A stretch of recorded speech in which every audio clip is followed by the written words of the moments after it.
Siona yoyo, boya tomata na siona in. Siona ngoyo boya tomata na siona in. Siona ngoyo, boya tomata na siona in. Siona ngoyo, boya tomata na siona in.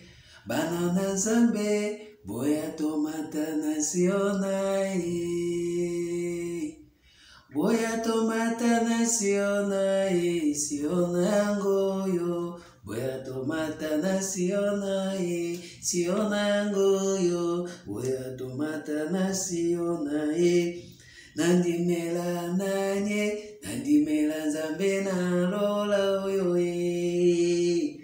Gana dimela zambe na lola oyo. Nandimela nanye, dimela zambe na lola oyo. Nandimela nanye, nandimela zambe na lola oyo. Kumama lelo kumama lelo libela. Kumama lelo kumama zambe, kumama lelo libela. Zamba zolo kumuna pesa binombote na kumona Yesu Kristo ya mesisibeki. Tozo continuer kaka ndenge tolobaki tokolobela na etali aide semblable parce que makambo wana eza makambo ya motuya oyo depuis mokili ebanda depuis bato bazosimba ya bible aide semblable wana aza te amonana te yango tozo continuer po ete lelo tobimisa eloko wana bato bayeba yango na mokanda ya Genèse 2 verset 22 elobi boye. L'Éternel Dieu forma une femme de la côte qu'il avait prise de l'homme et il l'amena vers l'homme. Genèse 2, verset 22. Babi Nzambe Azu, Babi, l'Éternel Dieu forma une femme de la côte qu'il avait prise de l'homme et il l'amena vers l'homme. Babi, Éternel Dieu a formé, a sali forme, a zalokola artiste, a façonné. Nenge artiste basala kawana okome melae mabele pesi yango forme. Babisko Éternel Dieu a formé mwasi oyo abimisaki na kote ya mobali apesi amemi mwasi wana liboso ya mobali. Éternel Dieu asalaki mwasi, mobali asalaki mwasi te. L'Éternel Dieu forma une femme de la côte qu'il avait prise de l'homme et il l'amena vers l'homme. Moto asalaki mwasi eza éternel, ezali mobali te bandeko. Na verset 21 biboy. Alors l'Éternel Dieu fit tomber une profonde sommeil sur l'homme qui s'endormit. Il prit l'une de ses côtes et renferma la chair à sa place. L'Éternel Dieu forma une femme de la côte qu'il avait prise de l'homme et il l'amena vers l'homme. Awa, tango l'Éternel a utilisé côte. Azui chair azipiki. Azipiki, azui nde côte nde asaleli yango mobali mwasi. Bande balinga mekati na nkolo. Côte wana ezali. Ecclésiaste 3, verset 11. Il fait toutes choses bonnes à son temps. Comme un format qui, moi si. Il fait toutes choses bonnes à son temps. Même il a mis dans le cœur la pensée de l'éternité. Comment dit quoi, Joanna? Ezaki ne na pensée ya éternité, ezaki na pensée ya batute, ezaki na pensée éternité na côte wana. Ça veut dire côte eza pensée éternité. Bande balinga mikati na nkolo. Il a fait toutes choses bonnes à son temps, même il a mis dans le cœur la pensée de l'éternité. Bien que l'homme ne puisse pas saisir l'œuvre que Dieu fait du commencement jusqu'à la fin. Motusiko yo tellement na pensée humaine, pensée satanique, ou babengi côte, azokuka ko saisir te azana mutu azana pensée humaine, pensée satanique, ou babengi os,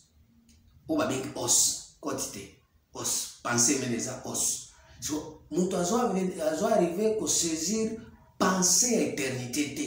Ti lelo. Yango moni koti. Nzamba salili yango mutu. Mwasi. Mais moto arbi eza os par rapport à la pensée charnelle, pensée humaine, pensée satanique, pensée diabolique, pensée terrestre.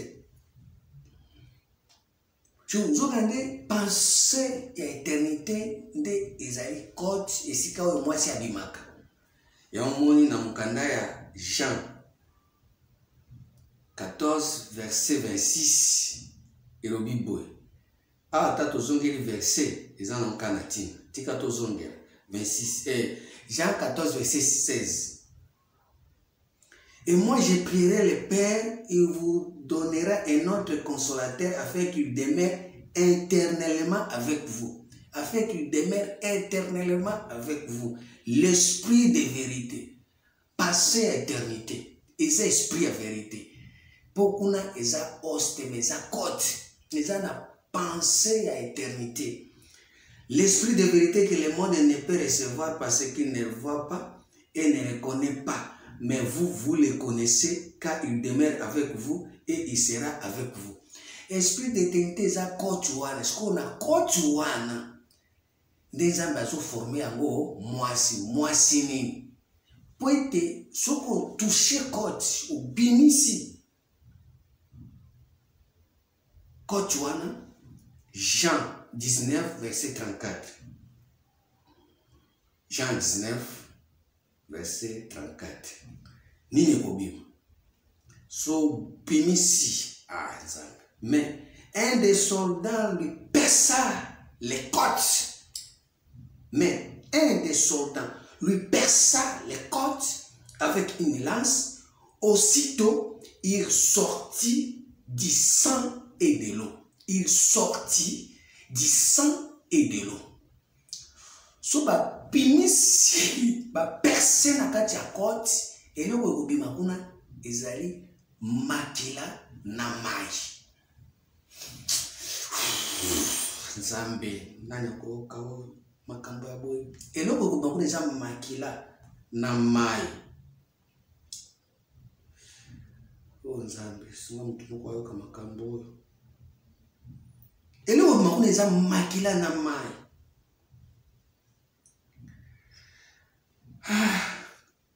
1 Pierre 1, verset 19. 1 Pierre 1, verset 19. Et le Bible. Mais par le sang précieux de Christ, comme d'un agneau sans défaut et sans tache. Makila wana esobima. Et sans makila isa sans défaut. Isa la tacheté. Destiné avant la fondation du monde et manifesté à la fin des temps à cause de vous, qui par lui croyez en Dieu, lequel l'a ressuscité des morts et lui a donné la gloire, en sorte que votre foi et votre espérance reposent sur Dieu, ayant purifié vos âmes en l'obéissant à la vérité pour avoir un amour fraternel, sincère. Aimez-vous ardemment les uns les autres de tout votre cœur. Kuna ezobima na makila oyo ezali son précieux, oyo ezali na tache te, oyo ezosala bosangani, amour fraternel, eza na bolingo ya aide semblable, oyo akoya ko aider l'homme peut être l'homme wana na makila wana oyo ezanga défaut. Mais makila ya os eza na défaut. Mais makila ya côte eza na défaut te bandeko. Oyo eza na pensée éternité, makambo ya pensée éternité eza na défaut te. Mais makambo ya pensée humaine, pensée charnelle, pensée diabolique, pensée mondaine eza na makila ya bosanto te bandeko balinga mi ya mondo moni Jésus azobenga Pierre arrière à moi 100 ans parce que ozana makila ya os Oh, ezali na sainteté. Tes pensées ne sont pas les pensées de Dieu, ce sont les pensées des hommes. Oh, ils ont la vie passagère. Oh, ils ont ça et la aide semblable. Azali moi si oyo aleki ebembe na mabe. Ecclésiaste 7 verset 26. Moi si wana oyo abimaki na os mabe na ye eleki ebembe, puisque yaza moi si azotia toujours mobali na piège. Azana ocha mobali na filet. Ecclésiaste 3 et Ecclésiaste 7 verset 26. Et j'ai trouvé plus amer que la mort, la femme dont le cœur est un piège, est des semblables. La femme motema naye eza motambo, un filet, et dont les mains sont des liens. Maboko naye eza ba lien, moya okatango ezate. Celui qui est agréable à Dieu lui échappe, mais le péché est pris par lui. Lokola Adam, azam sumuki, po utaki na mabele. Yangwano moni mbala moko, amonaki os, amoni chair, kambala moko piège kangi. Parce que Bible dit, ce qui est né de la chair est chair, ce qui est né de l'esprit est esprit. Jean 3, verset 6. Ce qu'on a Romains 8, verset 6 et le Bible, verset 5. Romains 8, 5. C'est en effet qui vivent selon la chair s'affectionnent aux choses de la chair, tandis que ceux qui vivent selon l'esprit s'affectionnent aux choses de l'esprit. Tozana mwasi oyo aza chair azo s'affectionner na makambo toujours ya chair. Mwasi ni sagesse terrestre, sagesse diabolique, sagesse mondaine, et ce qu'on s'affectionner tout na makambo ni terrestre. Oyo ezali makambo na biso, makambo ya société, makambo ya pensée humaine, makambo ya pensée diabolique. Nyonso wana eza sagesse oyo ezomema bato na pensée éternité te, esika vie éternelle ezali, mais ezomema bato na pensée ya vie passagère. Esika nini mopepe ezali mbonge, bato bazolandana. Église na biso côté na biso bapesa biso mabala, bapesa biso misala, bapesa biso voyage, bapesa biso mbongo, bapesa biso mituka, bapesa biso bamoto. Bien sûr, est-ce que eza na éternité? Ils ont la pensée éternité, ils ont la vie éternelle. Et bien, na côte, pour être tout mon accord, non. Et bien, na os, il y a tout mon chair. Or, Bible, ce ne sont pas les enfants de la chair qui sont fils de Dieu. La chair et le sang n'hériteront pas le royaume. Bande konangai, yangwa no monde toujours pour la sabino est semblable. Au Bible, en Christ, il n'y a pas l'homme sans la femme. Et la femme sans l'homme, tout deux, il faut baser les sikamoko. Ça veut dire, et des semblables dans mon bar, il faut baser les sikamoko. Et moi, toujours, ça veut dire, boye bina bososoli buanya ya mwasi wana esengela bimana côte. Tant ba kotuba likonga na côte, il faut maquiller bima na mai. 1 Jean 5, verset 5 à 8. 1 Jean 5. Verset 5 à 8. Et oui, bon. Qui est celui qui a triomphé du monde, sinon celui qui croit que Jésus est le Fils de Dieu? C'est lui, Jésus-Christ, qui est venu avec de l'eau et du sang. Moi, Jésus, je suis tout bien. Na mai foi bima, mai bima na côte. Mai bima na makila pe bima. Pour makila wana eza makila eza sans tache, sans défaut. Ezo ya pona ko racheter mwasi, pona ko sukola mwasi, pona ko petola mwasi, mwasi ezali corps o ezali eyokeli. Tu n'as voulu ni sacrifice ni holocauste, mais tu m'as formé un corps. Entendement. Koyoka nano, importance ya code, importance ya pensée éternité ezali koyoka.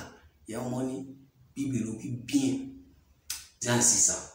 C'est lui Jésus-Christ qui est venu avec de l'eau et du sang. Non avec de l'eau seulement, mais avec de l'eau et avec du sang. Et c'est l'Esprit qui rend témoignage parce que l'Esprit est la vérité. Ezali chaîne des oreilles témoignage. Ezali chaîne des oreilles témoignage. C'est l'Esprit. Celui qui est né de l'Esprit est Esprit. Celui qui est né de la chair est chair. C'est l'Esprit qui rend témoignage. Parce que l'Esprit est dans la côte. Penser l'éternité. À ce moment-là, on commence à corps. On comprend que non, on a la sagesse d'en haut. Puisque Mkanda Galate 4, verset 26, la sagesse d'en haut, c'est notre mère.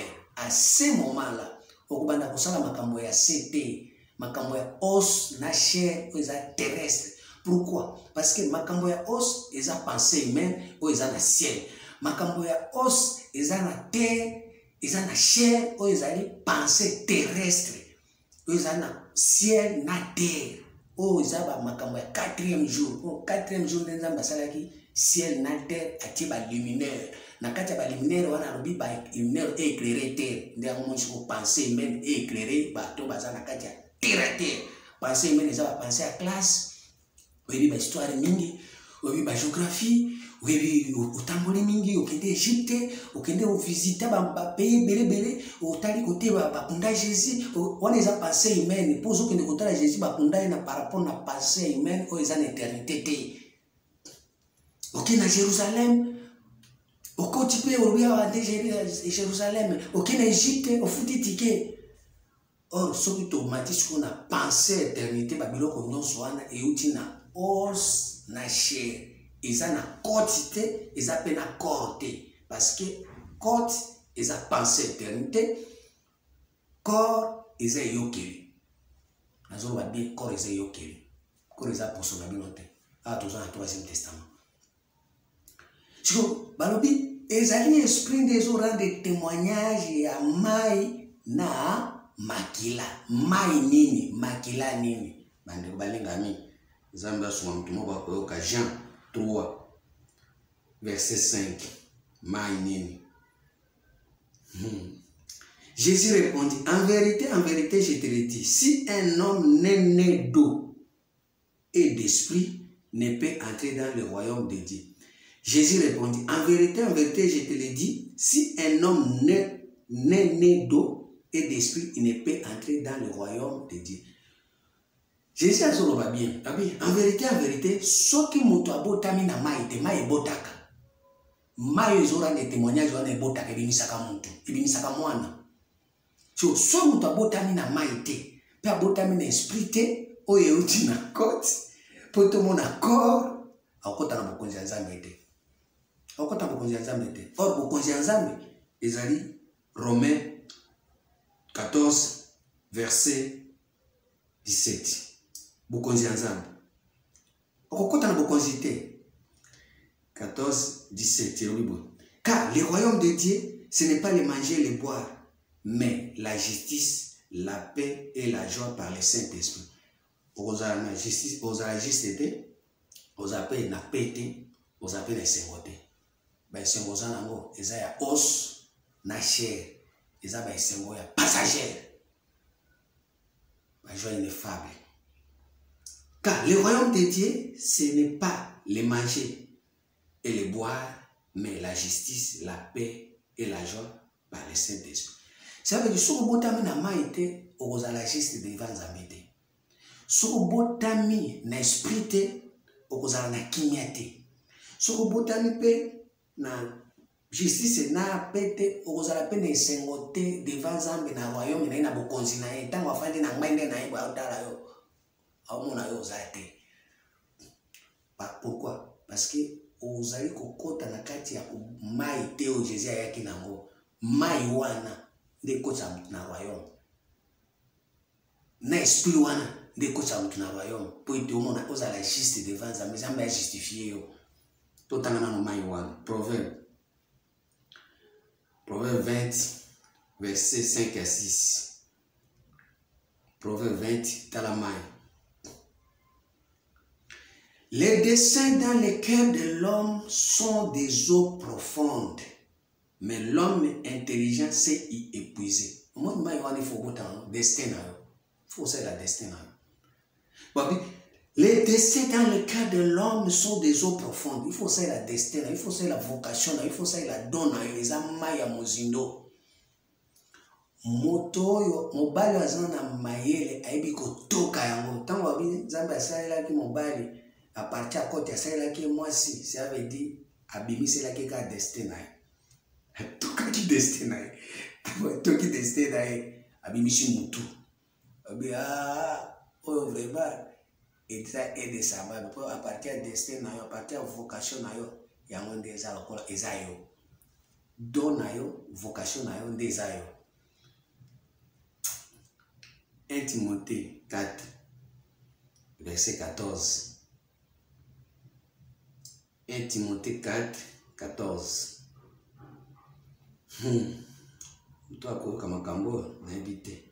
Ne négligez pas les dons qui est à toi et qui t'a été donné par les prophéties avec l'imposition des mains de l'assemblée des anciens.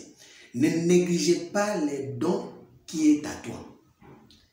Pour donner des vocations, donner des destins.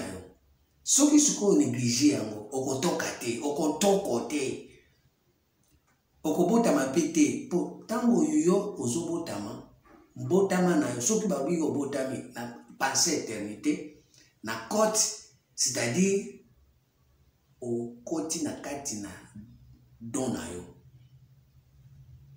Occupe-toi de ces choses, donne-toi tout entier en elles, afin que tes progrès soient évidents pour tout. Veillez sur toi-même et sur ton enseignement. Pour donner quoi enseigner.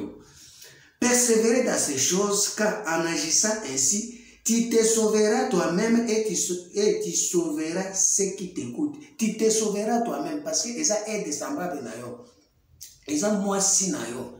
Eza musungi na yo aza ko accompagner yo don na yo faut y accompagner yo occuper na bakambo wana s'occuper na s'occuper na destin na yo s'occuper na vocation na yo pour ceux qui s'occuper na yo toi-même d'abord kozala juste okozala na kimia pe okozala na esengo tu te sauveras toi-même okota na royaume okota na bokonzi okubanda kokota na kati na makambo ya bonzambe obatu mususu baomona ngo te. 2 Timothée 1.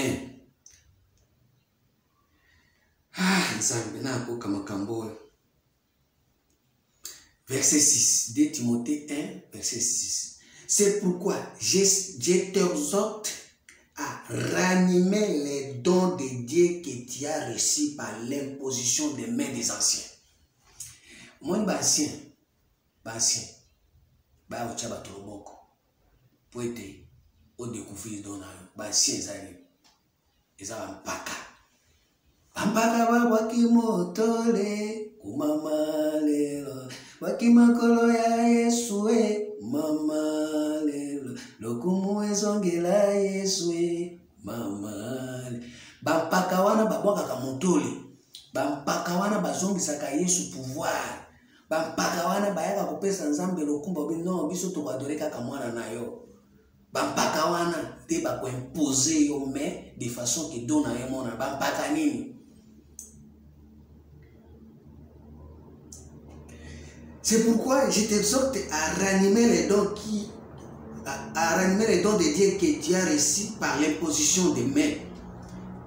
Car ce n'est pas un esprit de timidité que Dieu nous a donné, mais un esprit de force, d'amour et de sagesse. Moni kote tango zamba formaka mwasi eloko abimisaka yango esprit eza ya timidité te oza timidité oza te oza na eloko ofandika na ebite na masala na ebite na lembi etalinga te non oza na force moko oza na puissance moko biloko na esengeli obimisa ça veut dire soki dona yo ezali kosala mombongo omona mombongo no oza toujours molende pour se retrouver oza timidité vraiment boya lemba non. Ce n'est pas un esprit de timidité que Dieu nous a donné, mais un esprit de force, d'amour et de sagesse. De force. d'amour pour eza eloko ezobima na côte esika mbeto alibala ezali esika penser à moto ne fallait pas akotisa eloko ya mbindo na penser eza siko esprit ya amour pour eza makambo ya aide semblable ya mwasi bozala na bolingo oza na bolingo ya don na yo neti nga naza boye na bolingo makambo no te oyo inanga te osunga nga te otongo nga te opusana te matali ngai te po esprit oyo esekoti omoni tout le temps obanda otindela bino kaka troisième testament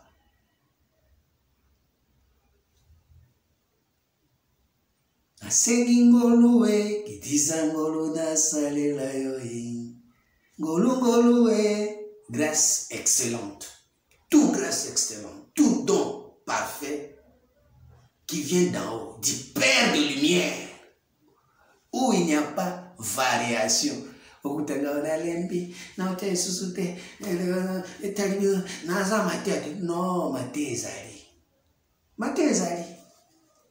makambo teo na tie papier te ezaka izoya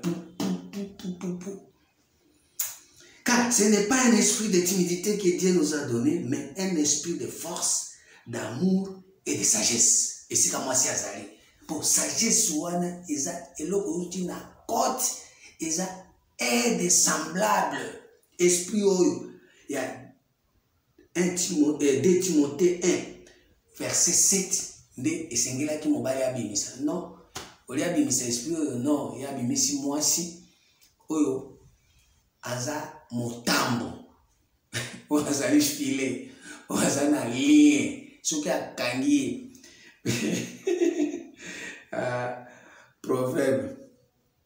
Proverbe 7, verset 5. Et au Bible. Pour qu'elle te préserve de la femme étrangère, de l'étrangère qui emploie des paroles doucereuses. Doucereuses. Basiwana. Oyo. Mobile abimisaki. Babenge Eve. Azaki na ba parole moko. Azali femme étrangère. Azali femme étrangère pourquoi? Azali femme oh tango mobali amonaki os mbala moko na kati ya os mobali moko oyo atambolaka boye azali na kati Satan pensée humaine so mwasi wana Eve amesana kotambola na Satan na mbeto ya libala na butu par rapport na ignorance. So mobali aiko kwea libabe tellement mobali ayebi kaka makambo ya terre utaki na poussière atika ko matana cieuté atika ko matana lieu très haut ayebi kaka makambo ya terre pongi na pongi wana po tolala kawapi tolala tango totanga bible epesa bato pongi tango zotanga bozoyeba makambo okosala te okomona bobimisi mayele ya bomoto pesi likanisi ngana monya wa ndenge bible lobi dime eza toyibaki nzambe eloko bayibaka ezaka mbongo yo monika mbongo olali mbala moko pongeli yo poso okika moyido ebika mbongo olia kosala okota na pensée éternité oluka nzambe bayibaki nini par rapport na côte pensée éternité yo olukika mbongo ya pensée ya os oyo ezali pensée humaine bible moko passagère pour mbongo ezali ko passagère bafanga ezali moko passagère mbongo ekoleka mais nzokande tango abi nzambe abi toyibaki eza pene eloko mosusu eza passager te eza na éternité toluka yango yo koluka yango te yango wana omoni lelo bato nyonso bazosambela nzambe oyo aza na os na chair mais nzambe ya côte na corps aza te yango tomela bino siko na 3e testament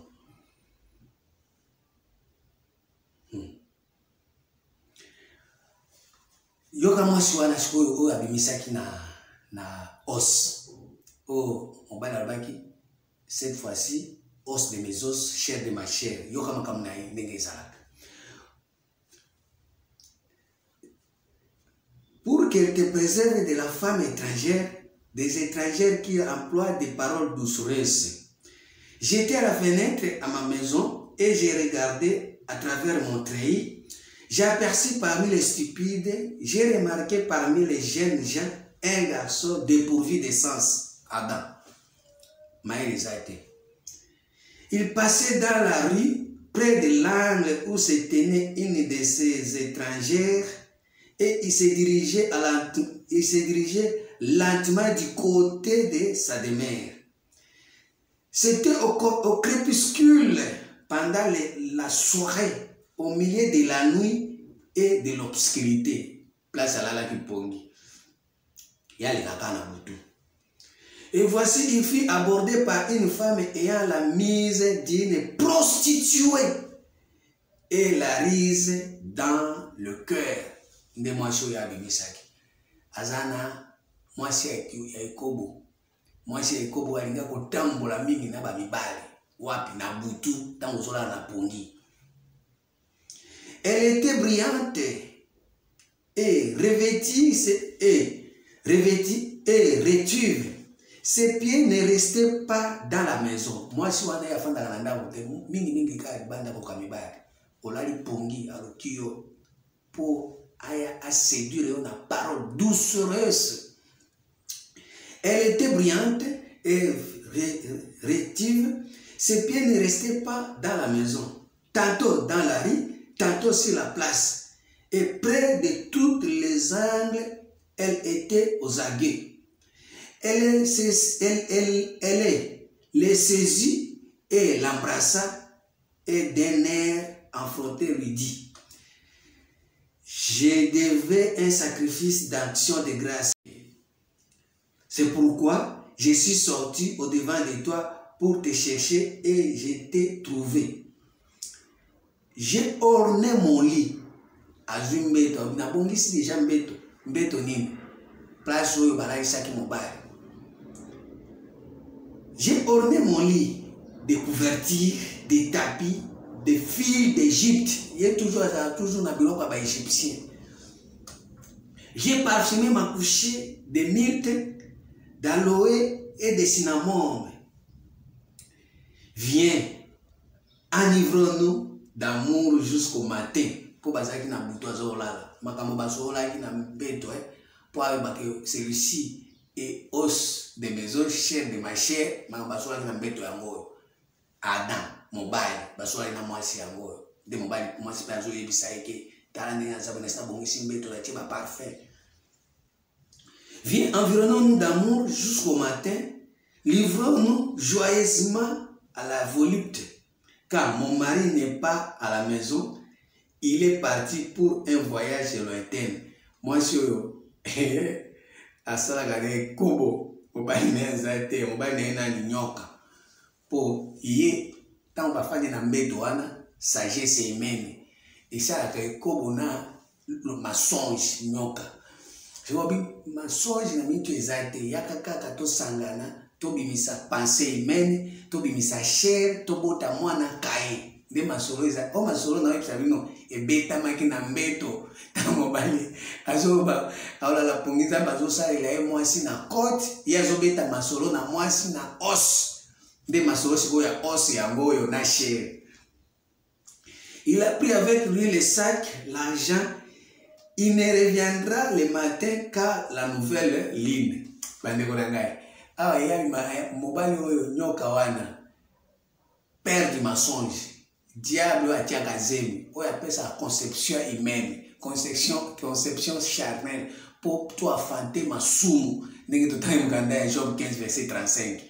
Il conçoit le mal, il a fait le péché. Bande balingami. Yarobi, mobali na zonga kana tongo, atonga tango to baline nge banda ko li mwana de alimi. Il a pris de lui, il a pris avec lui les sacs de l'argent, il ne revient que il ne reviendra à la maison qu'à la nouvelle ligne.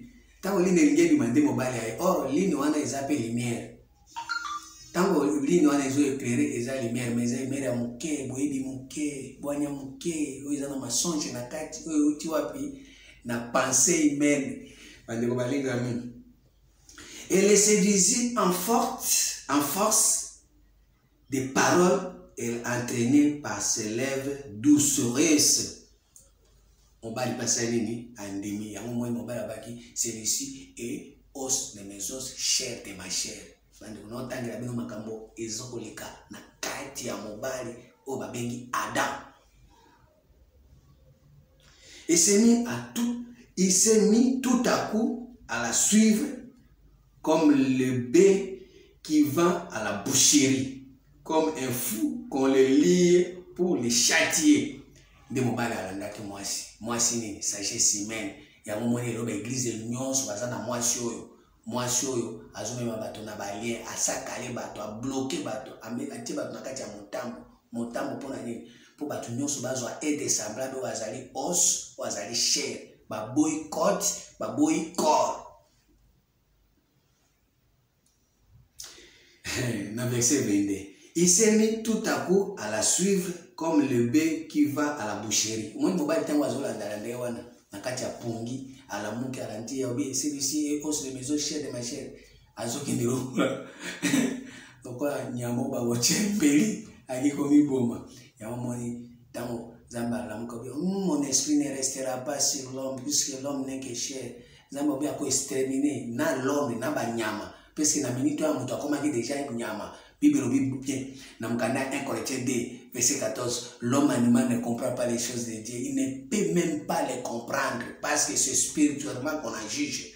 Bandeko, yangwa no moni lelo, tozana batu nyama, bo bazolanda mwasi, aza aide semblable na bango, abimi na os, abimi na chair, azo kumba bango, atie bango vraiment singana kingo bazotamba lokwa ba nyama, lokwa ba taba. Ya umwe mutu akubanda prophétie makambo ya batu. Abika makambo ya batu, abi makambo ya batu, abi makambo ya batu, abi makambo ya batu. Te moni peke ninge zana azomutika kaka boy asakangami, aza lié o bako bakodelie te. Ya mwana tozoroba na minute 3e testament ezoya pona kolongola batu nyonso o bazana mwasi wana. Peko panza likita ya mwasi wana. Apocalypse 17, 2. Moi, je suis là. Apocalypse 17, 2. Yebsa pasteur nayo. Amita lawa. Apocalypse 17, 2. C'est avec elle que les rois de la terre se sont livrés à l'impudicité. Et c'est du vin de son impudicité que les habitants de la terre se sont enivrés. Ba roi de la terre. Bato balingi makambo ya terre. Okende poto, okobala, okobota, okozwa musala. Ozala ministre, ozala député, mbulo eza ya yo, fin de l'année oyo ya yo, fin de l'année mususu ya yo, fin de l'année nyonso ya yo. Siku mwasi wana nde asa kotisi siku ba roi nyonso balingi makambo ya terre basangani bakomi komela kwiti ya moni église komi esika ya théâtre, esika ya loyenge. Matthieu 15 minutes, 20 minutes, o nyonso etikali distraction na distraction. Kwiti Zambe alobi zambe sali zambe la kisinga zambe ozamunene kuiti na kuiti ozoyi sabino boy agene.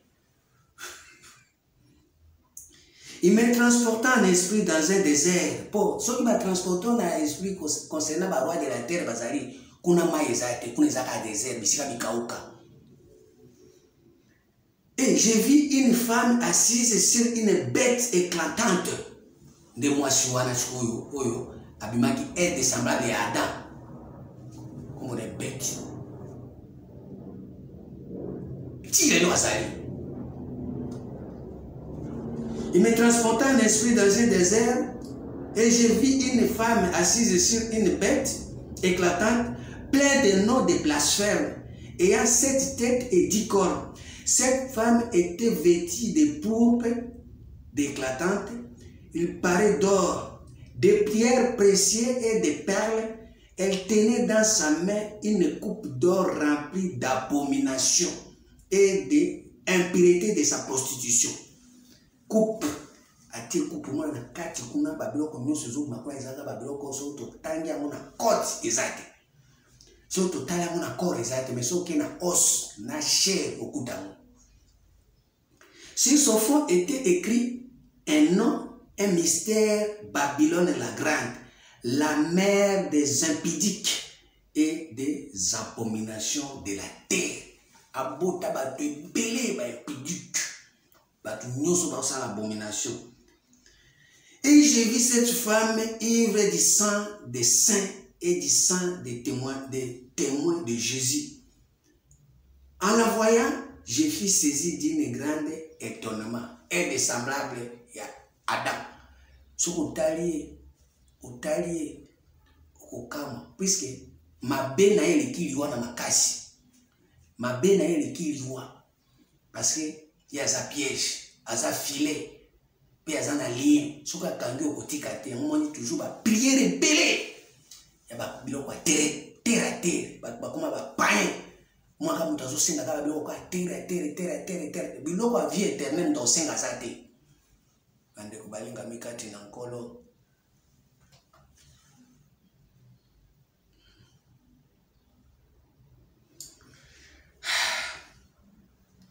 Et là je me dis, pourquoi t'étonnes-tu?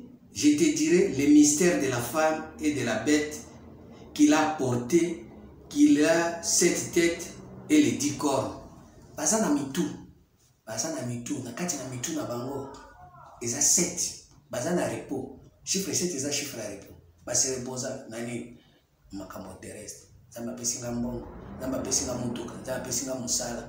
A koti na 7, mais so tayi biloko wana, eza biloko ya os na chair. Tango akukufa utika mutuka, tango akukufa utika mbongo, tango akukufa musala na utika no. Et même il a vie éternité parce que à côté qui na côte il a pensé éternité azoa qui peut corps et yokeli. Oh Jésus azoba tina voulu sacrifice nyo ko se metuma former un corps. Moi si wana azali ti lelo ba église nyonso zo fuka melaye bazo mela kwiti naye bazana masanga naye. Apocalypse 13.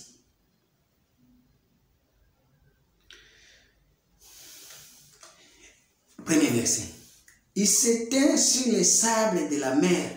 Puis j'ai vu monter de la mer une bête qui avait 10 cornes et 7 têtes. Et sur ses cornes, 10 diadèmes. Et sur sa tête, sur ses têtes, des noms de blasphème. On va blasphème. On blasphème. On a coupé sa côte, pensée de Dieu. On a coupé sa os, pensée humaine.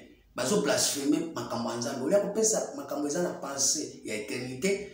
Ils ont la vie éternelle, bah on ça pensée humaine, ils ont la vie passagère, bah on blasphème. Les bêtes que j'ai vues étaient semblables à un lion. Moi c'est quoi makambo on ngeza bête wana. Ya moni lelo ba bête nyonso bazali, bazwa basi na bango, ba komisa bango ba lion.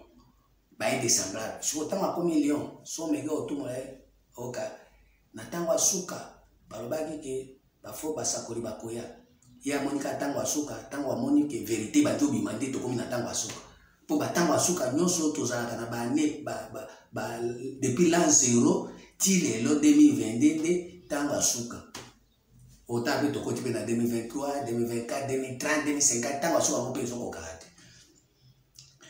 po nani po esprit ya lion etelemi po ba lion ba ngozonga simate. Et proverbe ils ont belango sautant dans proverbe 31 verset sur 30 sautant on a no lion c'est autant aussi proverbe natanga po batumso bakanisi ke no ba bazan esprit ya lion proverbe 31 30 proverbe 30 proverbe 31 et 30. Les lions, les héros des animaux, ne reculent devant qui que ce soit. Par exemple, si vous avez os, na chair, bolongwa kuna, boya, na isika côte, pensée éternité, na corps, et yo qui les allez, baroyate. Proverbe 30. Les lions, les héros des animaux, ne reculent devant qui que ce soit. Bazonga simate. Baomba okangama kaka. Bisoka na première alliance, bisoka na deuxième alliance, troisième étalio, donc kotake. Ah. La bête que j'ai vue était semblable à un lion, à un léopard. La bête que j'ai vue était semblable à un léopard. Ses pieds étaient comme ceux d'un ours et sa gueule comme une gueule de lion. Moi si ko bonyama oyo et pesa ga bato oyo. Soko bemeli vérité, il faut abimisa banyama oyo. obimisa léopard, obimisa ours, obimisa lion. Et à un moment, je vous envoie comme des agneaux au milieu des loups. Pour aider que bateau déjà basi ba koti na kati ya os na chair ba komi ba lion pour basi ba zui chair zamba pesinga mbongo zamba pesinga musala zamba bikisinga malaria zamba bikisinga typhoide zamba bikisinga sida zamba senga boy okokufa nzoto nde bilai na sida mais molimo na yo ezaki na sida te molimo na yo ezaki na os na chair okufela ka wana. Les bêtes que je vis étaient semblables à un léopard, ses pieds étaient comme les seins d'un ours et sa gueule comme une gueule de lion. Les dragons lui donnant sa puissance et son trône est une grande autorité. Bateau bazana pensée humaine, bazana Satan, bazana na pouvoir na bango moni terre ezo sibir bandini. Bazo sibir ba lumineur ba éclairage à mike zanga osana banza on bien lumière on éclairer pété pour pas ça peut ba pouvoir ya nani Satan pensée humaine. Et je vis l'une de ses têtes comme blessée à mort, mais sa blessure mortelle fut guérie et toute la terre était dans l'admiration derrière la bête. Toute la terre, batunyo so balingi os na chair baza batumoko terrestre, balingi makambo ya terrestre. Jacques 3 verset 13 à 18 à 17 kutu. Arabi makambo sagesse swana soko za na zel la mer ne te glorifie pas na ba œuvre na yo puisque sagesse swana eza terrestre diabolique. Eza na iniquité et péché. Ils adorèrent les dragons parce qu'il avait donné l'autorité à la bête. Ils adorèrent la bête en disant qui est semblable à la bête et qui peut combattre contre elle. Et on dit de combattre la bête de façon que bolongwana os na chair tokotana côte na corps pour bête azana combati bête wana.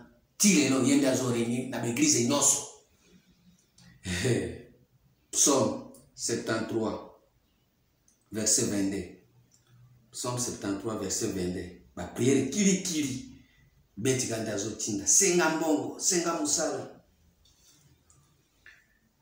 J'étais stupide et sans intelligence. J'étais à ton égard comme les bêtes. Les abattoirs baza stupides, sans intelligence. Les bossons azamé baza lokola ba bête. Cependant, je suis toujours avec toi. Balingi zambe mingi, ba prière, ba requête, ba gêne, ba offrande, mais ba biloko nyonso wana ya os na chair. Cependant, je suis toujours avec toi. Tu m'as saisi la main droite. Tu me conduis par ton conseil, puis tu me recevras dans la gloire.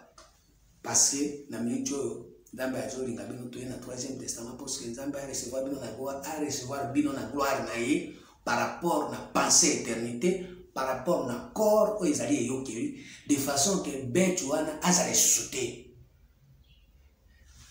combat ekosalema yango 1 Corinthiens 15 verset 32 combat ekosalema po bête akende yango 1 Corinthiens 15 32 elobi boy.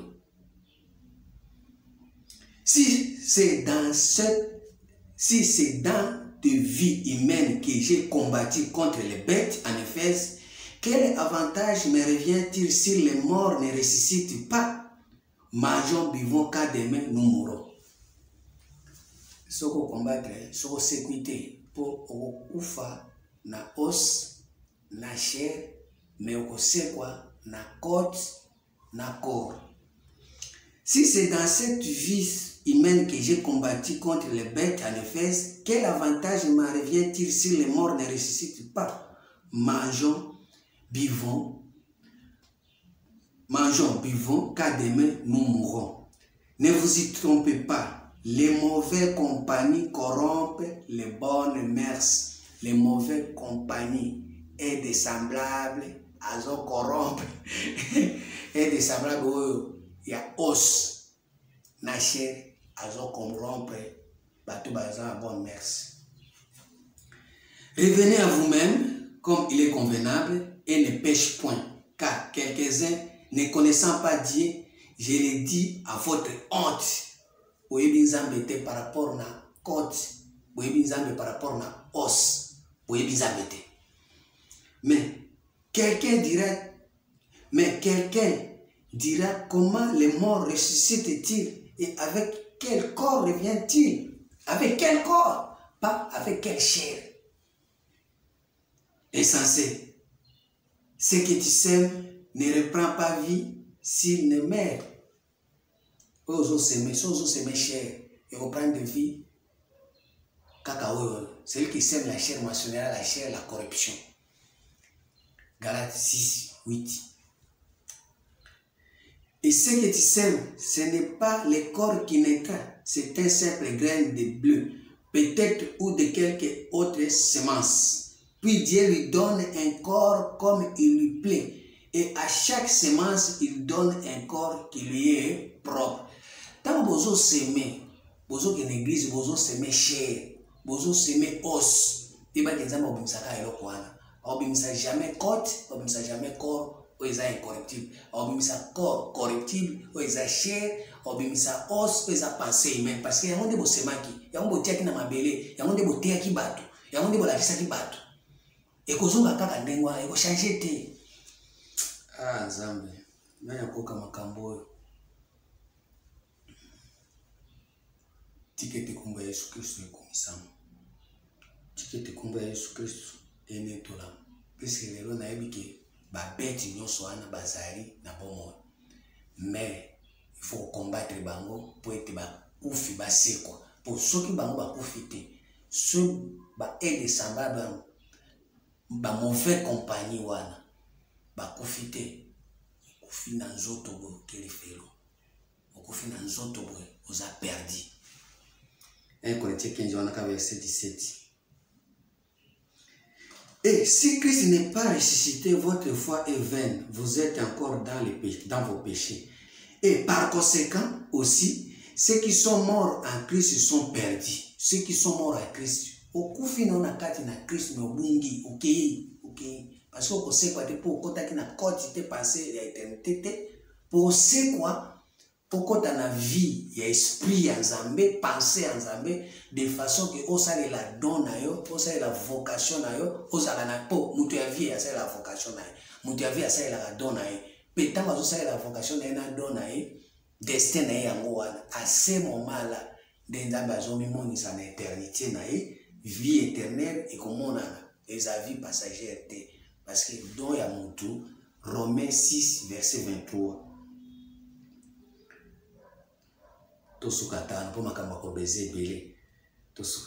car le salaire du péché c'est la mort mais les dons gratuits de Dieu c'est la vie éternelle en Jésus-Christ notre Seigneur. Les dons gratuits de Dieu, les dons gratuits de Dieu c'est la vie éternelle en Jésus-Christ, notre Sauveur. Si vous avez un don gratuit, vous avez un don kaka vérité, na grâce. Mais vous avez la don. Yangwana, Zamba Songa pour comprendre.